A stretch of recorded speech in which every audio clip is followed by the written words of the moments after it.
Children should always expect from their parents love and care. But what if the parents are toxic?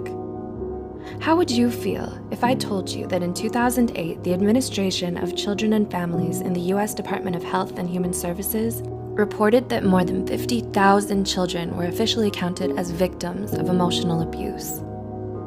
Whether hurtful words are intended to cause pain or not, they can leave marks and memories from a short time to a lifetime. Hurtful remarks can come from loved ones, such as parents, and the psychological and emotional damage can be detrimental to a lot of people, especially their children. The way parents raise their children and behave around them sets up the basic ground which builds their personality and self-esteem. So, how do you know if a parent or caretaker is toxic? Here are 8 things toxic parents say that can affect a child's life. 1. Offensive words towards their appearance.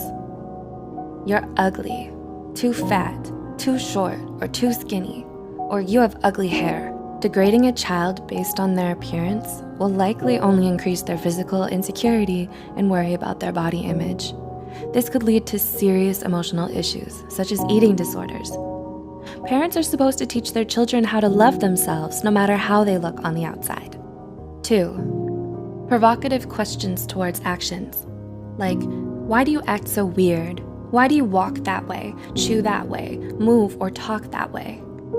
Children tend to believe anything their parents say, so sarcastic questions or remarks like these may make the child feel like there's something wrong with them.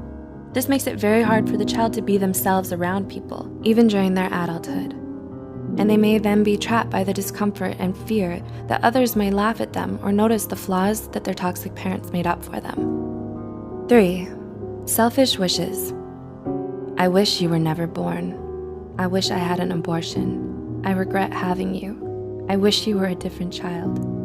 Parents should never say something like this to a child. It'll make them feel like they weren't supposed to exist in this world in the first place, and that they don't deserve to be alive. These remarks are so harmful to a child, to a human in general. They diminish their whole sense of identity, which can lead to self-harm and early depression. Instead, parents should make them feel loved and valued. 4. Making the child feel like a burden. You cost me too much money. It's so hard to take care of you. Having you exhausts me. If a parent says this to their child, the child will feel like a burden. It'll cause them to unconsciously hide their needs, feelings, and problems just to avoid the wrath of the parent. Considering that, Nemours, a nonprofit children's healthcare system, reported that lack of love and affection or materialistic things are some of the causes for some children to lean on stealing and being abusive. 5. Unhealthy comparisons. Why aren't you like your sibling, cousin, or the other kids? The other kids are better than you. This will reduce a child's self-esteem substantially and makes them think that they'll never be good enough, no matter how hard they try. Also, comparing siblings with one another only promotes an unhealthy relationship between them. This will cause them to feel jealousy and resentment towards each other. Siblings should be equally given the right to build their own independent identities. 6. Verbally abusive words or statements. You're stupid, useless, you're a loser, or you'll never make it. Absolute remarks like this will damage the child's self-esteem. It's important that parents encourage their children into believing in themselves. 7. Threatening abandonment. I'll leave you. I'll put you aside. You'll wake up and never find me. I'll just disappear. This will cause the child to have abandonment issues, fearing that people they love will leave them because of who they are. When a child grows up, this belief will be unconsciously ingrained in their mind. They'll be unable to trust future relationships for fear of them leaving. And 8. Empty promises. If you do this, I'll buy you that, or I'll take you there next time, but then they don't do it. When a parent makes promises that they don't keep, it breaks the child's trust.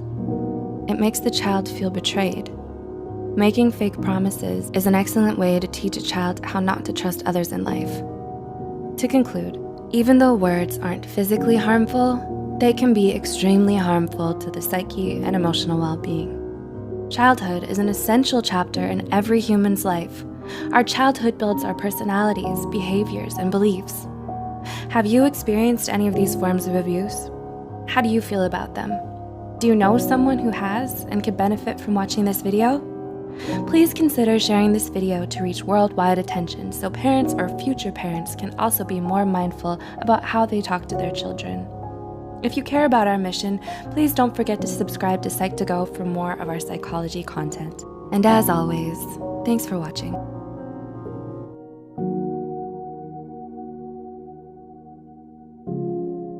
Do you feel like you just can't get happy? Are you finding you're pulling away from friends? Do you sometimes sit in your room, in the dark, not even realizing how many hours have passed?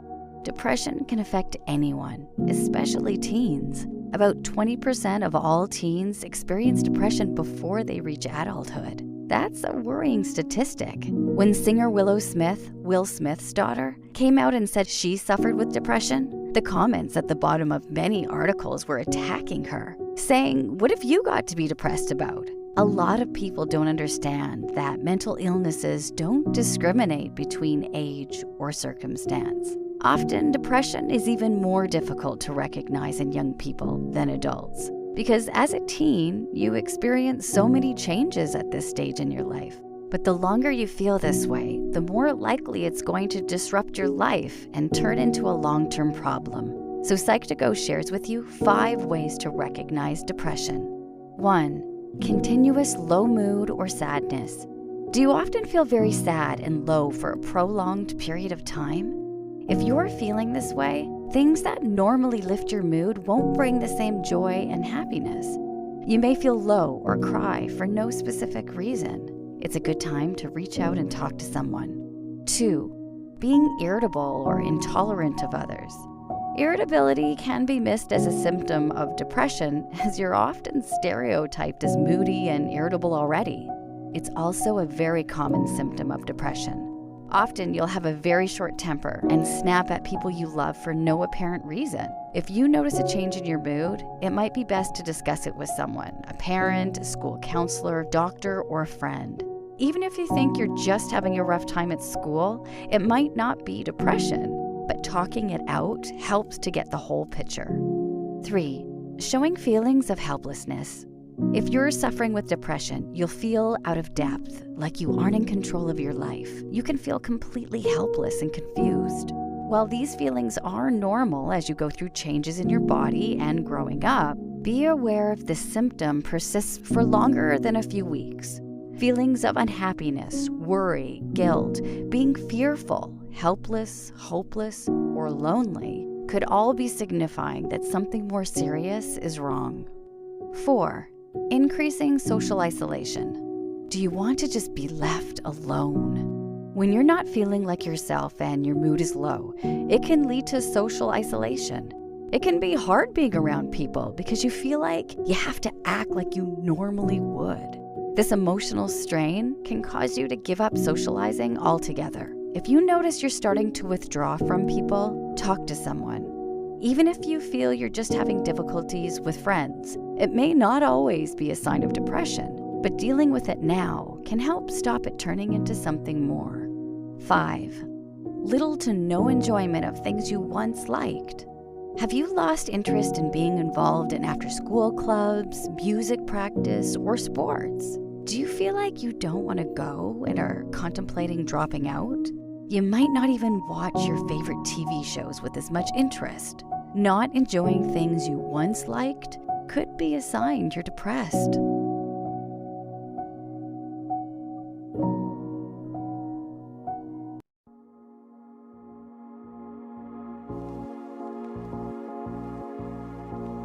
There is a common misconception that depression is easy to spot. Hollywood often depicts it as somebody who is always sad or looks worn out. But depression isn't always obvious, which is why so many of us struggle with it silently. You never know what's around the next corner.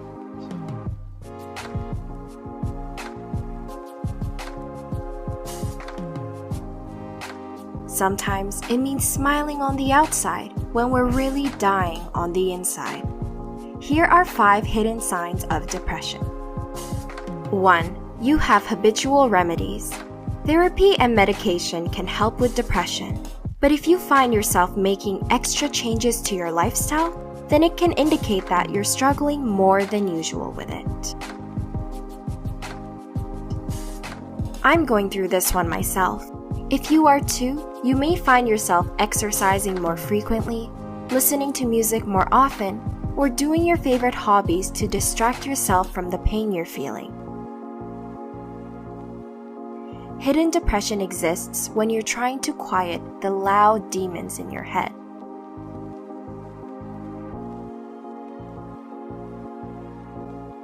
Two, you have irregular eating and sleeping patterns. People with depression struggle with consistent sleeping and eating patterns. You may find you're either sleeping and eating too much or too little. Depression can work in extremes and slows us down when we get little energy from our irregular daily patterns. 3. You are highly philosophical. Do you constantly find yourself seeking a purpose in life? Do you also think about the what-ifs and have frequent deep conversations about life and death? Although you sound very scholarly and smart, there can also be a downside to thinking too much. People with hidden depression have a tendency to ruminate about their uncertainties in life. They usually feel directionless, lost, and scared. 4. You have trouble with abandonment. People with depression understand how much of a burden it can be. I can strongly relate to this. I have a hard time letting people in, afraid that it'll be harder for them to be there for me when I need their support. I realize I have abandonment issues, but I'm trying harder to be more vulnerable. I realize I can't fight depression alone, and neither should you. No one should have to. 5. You're losing your patience.